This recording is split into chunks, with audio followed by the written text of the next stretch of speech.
nature study will follow first line of horizon,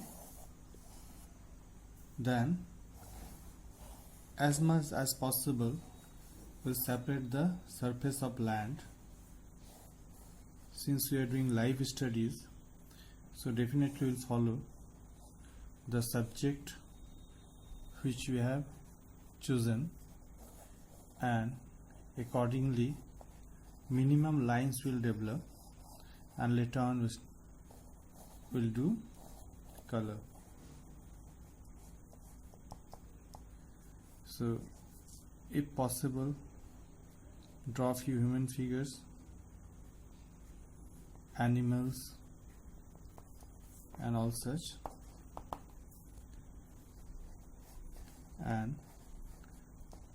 you'll proceed for coloring. So today I am showing you a live nature study painting. Thank you.